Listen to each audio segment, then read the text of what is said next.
Редактор газеты «Голос Чеченской Республики» Абдулла Вацуев. Мы на своем редакционном УАЗике, так сказать, когда подошли к границу, юридическую границу, так сказать, нынешней Ингушетии и Осетии, это Базоркинский пост или Черменский пост ГАИ, когда подъехали туда, там были толпы людей со стороны Ингушетии, и дальше непосредственно на посту, вот это на развилке дорог, стояла масса войск. Притом тяжелые танки, танкетки, БТРы, это российские войска. И мы, значит, у офицеров подходим, у кого разрешение просить пройти туда.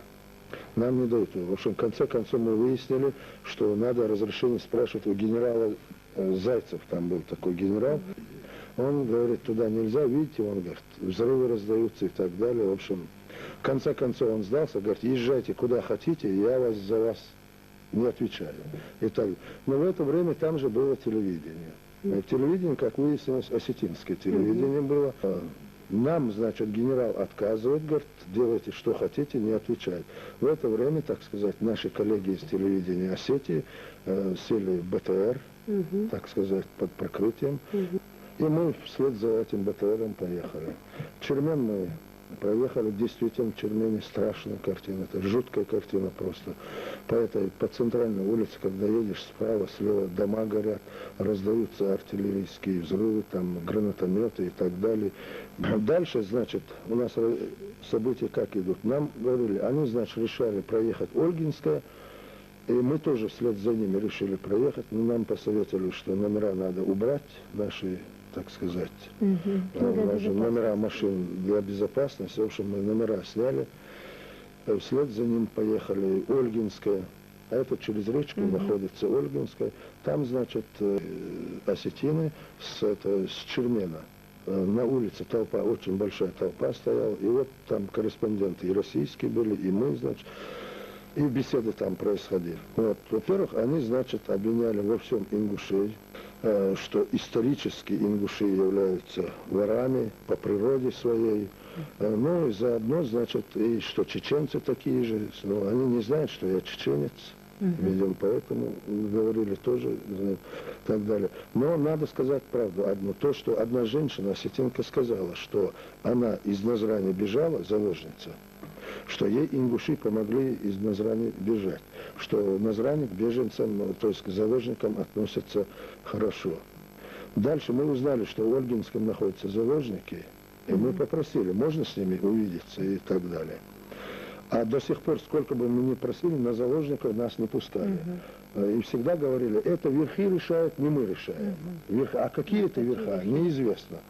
Это во Владикавказе надо и так далее. Но мы говорим, у нас есть сведения, что здесь есть заложники. Можем мы...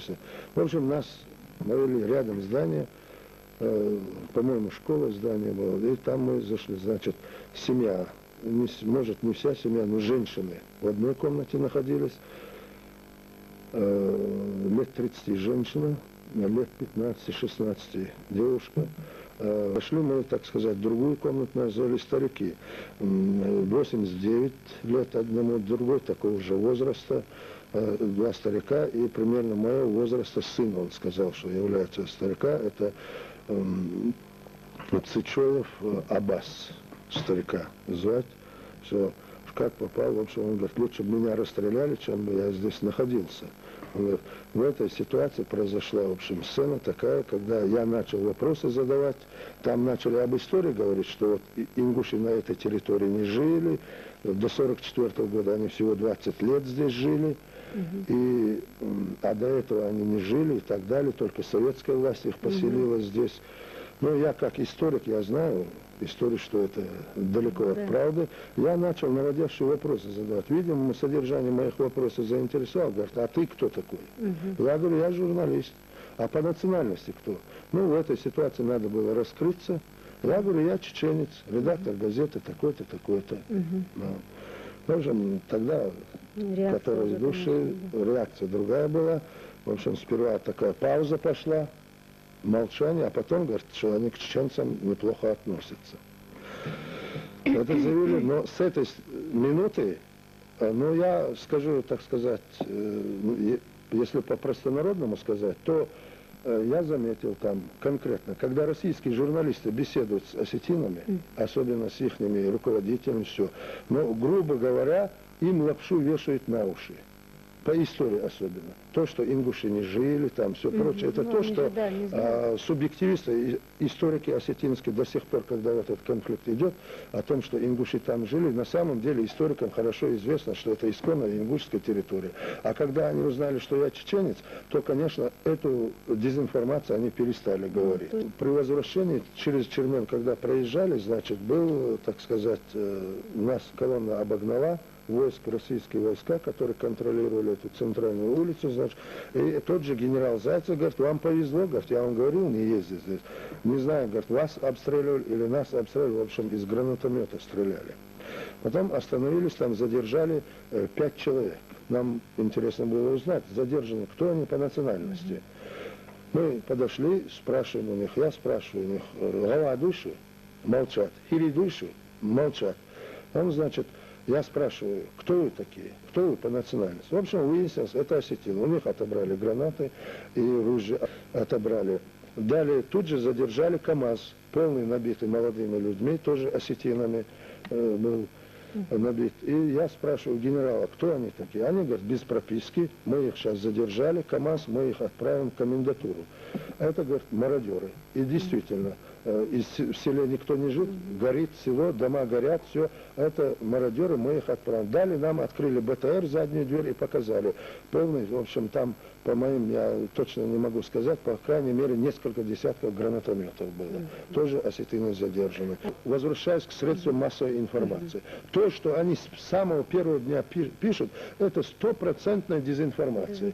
Стопроцентно проосетинская дезинформация. Более того, я должен сказать, что вот я позволю себе привести слова Филатова, который возглавляет, начальником является штаба обороны. Выступая по местному телевидению, он, то есть Геннадий Филатов, сказал, что Россия должна защитить своих верных сынов осетин, которые долгие годы верой и правдой служили России. С каждым часом давление на агрессора будет нарастать, заявил генерал. И вот я позволю себе прокомментировать. Кто является в данном конфликте в этой войне, прямо скажу, агрессором? Ингуши защищают свои дома, свои жилища, свои села и так далее. В данном случае агрессором является генерал Филатов вместе с его войсками. Должен сказать, кто верно служил России. Когда Ельцина, который ввел чрезвычайное положение в Ингушетии, Осетии, выборы были, ингуши голосовали за Ельцина, а осетины в большинстве своем против голосовали. И теперь ясно, я не буду делать выводы, но я убежден, сейчас уже российские средства массовой информации начинают менять. Правда начинает проходить. В перспективе это абсолютно бесполезное дело для осетинских экстремистов, и это провокации глобальной 20 века. Уничтожение шло с помощью регулярной армии ингушского народа. И через неделю, через 2 недели выяснится огромные жертвы со стороны ингушского народа. Огромные жертвы. Истребление народа. Притом то, что не было даже со стороны фашистов. Об этом надо прямо сказать и заявить всему миру. Я считаю, что осетинские руководители, осетины, которые верят своим руководителям, они окажутся в блокаде, духовной блокаде со стороны Кавказа и со стороны передовой демократической России. И они в этом убедятся.